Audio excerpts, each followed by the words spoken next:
தெய்வத்தின் குரல் முதல் பகுதி. ஆசாரியர்களின் ஆக்ஞை. ஸ்ரீ ஆதிசங்கர பகவத் பாதர்களின் பெயரில் வந்துள்ள பீடங்களில் இருக்கிற எங்களுக்கு அவர் இட்டுள்ள முக்கியமான ஆக்ஞை என்னவெனில், நாங்கள் எப்போதும் ஈஸ்வர தியானம் செய்ய வேண்டும், மற்றவர்களையும் தியானம் செய்யுமாறு பண்ண வேண்டும் என்பதே. ஈஸ்வர தியானம் என்பது எதற்கு? அந்த ஈஸ்வரன் தான் நாம ஆகியிருக்கிறார். அதாவது நம்முடைய நிஜ ஸ்வரூபம் அவரேதான் என்று கண்டுபிடித்துக் கொள்வதுதான் லட்சியம். நாம் என்னவென்று எப்படி கண்டுபிடித்துக் கொள்வது?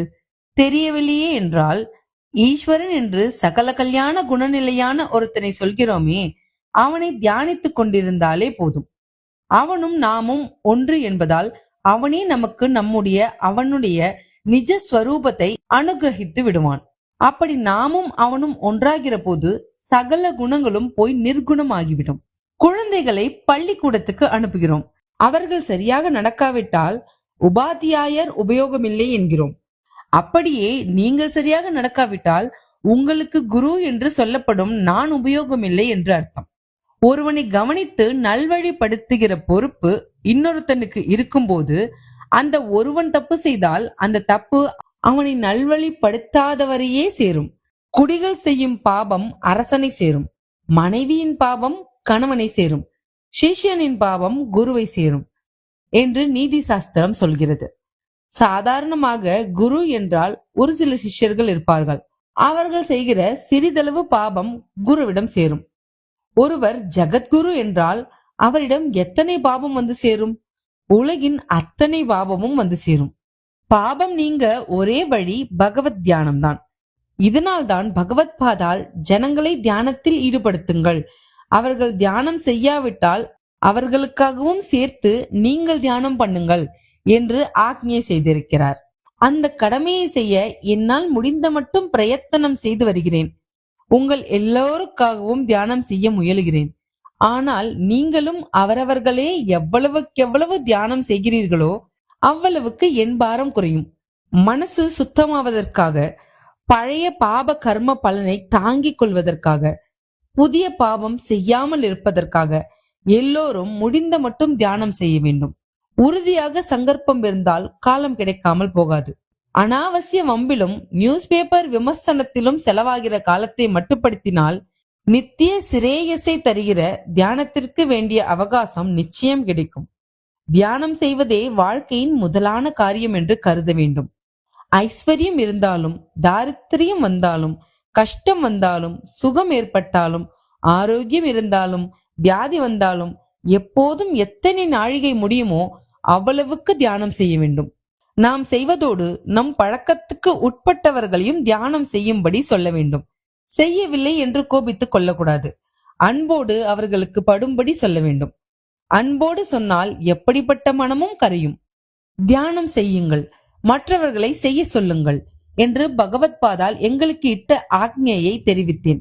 உங்களை தியானம் பண்ணுமாறு செய்கிறேனோ இல்லையோ, தியானம் செய்யுங்கள் என்ற ஆதி ஆச்சாரியால் ஆக்ஞையை தெரிவித்த அளவுக்காவது என் கடமையை செய்தவனாகிறேன்.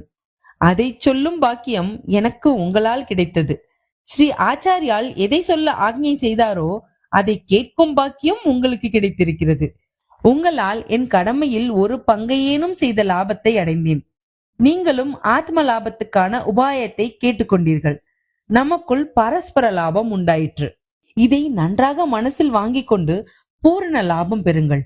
இந்த ஜென்மா முடிகிற போது, அப்பாடா பிறவி எடுத்ததன் பலனை அடைந்து விட்டோம், இனி பயமில்லாமல் போய் சேரலாம் என்று உறுதியும் திருப்தியும் பெறுகிற அளவுக்கு நல்ல மார்க்கத்தில் நாம் செல்ல பரமேஸ்வரன் எல்லோருக்கும் பூரண அனுக்கிரகம் புரிவானாக. மனம் கெட்டுப்போய் எவ்வளவோ பாபம் செய்திருக்கிறோம். குழந்தையாக இருந்ததிலிருந்து ஈஸ்வர தியானம் செய்திருந்தால் இவ்வளவு நாள் எவ்வளவோ பாபம் போயிருக்கும். இப்பொழுதோ மேலேயும் பாபத்தை சம்பாதித்துக் கொண்டிருக்கிறோம். எத்தனை நாட்கள் ஈஸ்வர சரணாவிருந்த தியானம் செய்கிறோமோ அவ்வளவு நாட்களும் நம்முடைய பிறவி பயனை நாம் அனுபவித்தவர்கள் ஆகிறோம்.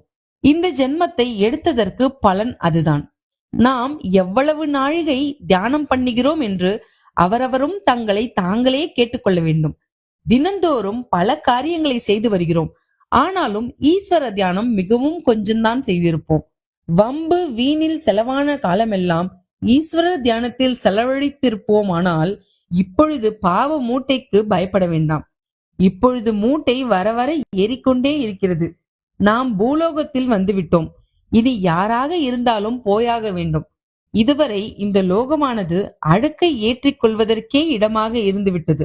இப்படி இருந்தது போதும். இனிமேல் இது அழுக்கை அலம்புகிற இடம் என்று ஆக்கிக் கொள்வோம். தேகம், மனசு, சாஸ்திரம், கஷேத்திரம், தீர்த்தம் முதலிய பல சௌகரியங்கள் இந்த உலகில்தான் இருக்கின்றன. நாம் வாக்கினாலும் மனதினாலும் கை கால் முதலியவற்றாலும் பாவம் செய்திருக்கிறோம். அந்த பாவங்களை எல்லாம் வாக்கையும் மனசையும் அவயங்களையும் கொண்டே புண்ணியம் செய்து கரைத்து விட வேண்டும். நாம் இந்த உலகை விட்டு போவதற்கு பாவ மூட்டை இல்லை என்று சொல்லும்படி செய்து கொண்டால் அப்புறம் பஞ்சை போல் ஆனந்தமாக பறந்து போகலாம். எங்கிருந்து புறப்பட்டோமோ அங்கேயே போய் சேர்ந்து விடலாம். அப்புறம் மாறாத ஆனந்தமாகவே இருக்கலாம். பாபிகளையும் பரமாத்மா வாக்குகிறவர் என்று கன்னட பாஷையில் நம் ஆச்சாரியாலை பற்றி ஒரு வசனம் இருக்கிறது. துர்ராத்மா என்று நாம் சொல்லுகிறவனும் அந்த பரமாத்மாவை தவிர வேறில்லை என்று சொல்லி அந்த நிலையை இவன் அடைவதற்கு ஆச்சாரியால் படிக்கட்டு போட்டு கொடுத்திருக்கிறார். இது கர்மத்தில் ஆரம்பித்து பக்தி வழியாக சென்று ஞானத்தில் முடிகிறது.